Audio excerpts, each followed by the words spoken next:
Setahin, Maku Harasha of Somali. Yo guys, welcome back in today. Today we're going to be talking about the Billao Somali sword. This sword was used by Somali people, especially the dervish resistance of the 18 and 1900s. The sword can come in two sizes and is anywhere between 17 inches to 25 inches. The longer sword is made of steel or iron. This applies for the shorter dagger as well. The carrying case or sheath was made of sheepskin. The handle of the sword can be made of different things, but was usually made from buffalo horns. These handles can also be mixed with bright, beautiful metals. The sword has a leaf shape and is double-edged.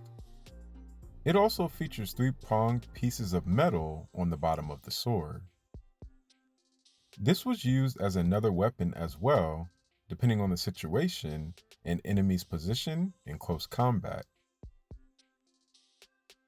It is also said that this was used to crush an enemy's skull. It is even believed that in war, the swords were pushed into the ground like stakes, and enemy groups were strategically pushed towards these areas to their death. There is also a second, simpler design with one leaf-shaped point of metal instead of three. The shorter dagger is an 18-inch sharp, pointed dual-edged design. The handle is also made from horn with the handle to the left and point to the right. This is worn around the warrior's waist. The mighty iron Somali spear was highly favored by warriors, like other African civilizations. This 7 feet long weapon was a long, thin piece of iron with a shaft made from a local tree.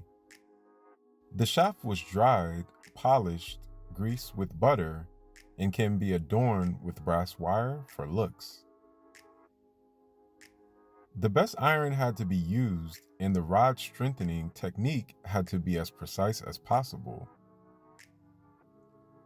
especially when throwing precisely at enemies.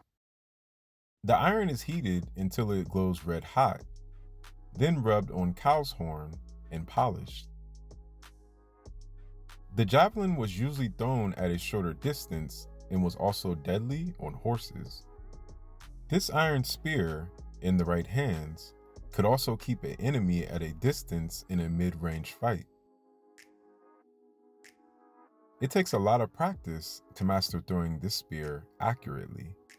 It is also interesting to note that these spears did not have an iron weight tied around the tip to counterbalance the blade like other spears within the region did. The shield carried by a warrior were smaller in size, light, and bleached white. These shields were made of giraffe hide with circle designs. Dual handles would allow the warrior to use the shield as an offensive weapon and parry blows as well. When Somali warriors were not in battle, they would wear the shield hung across their shoulder or worn on their upper arm.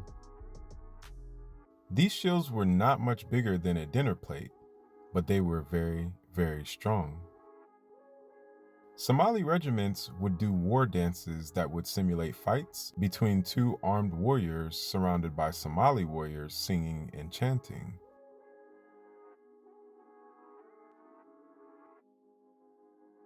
The Somali club was a wooden weapon. This weapon was made of hard wood with a rounded inside. The outside had numerous cuts on the edges. Yo guys, please like, subscribe, turn on the bell notification down so you can get all my videos. Add me on all social medias, which is Afric Network, which is Instagram, Twitter, SoundCloud, Snapchat, Facebook, TikTok. Each one teach one. Always love each other, always learn from each other. And yo guys, until next time, peace to Somalia. One love.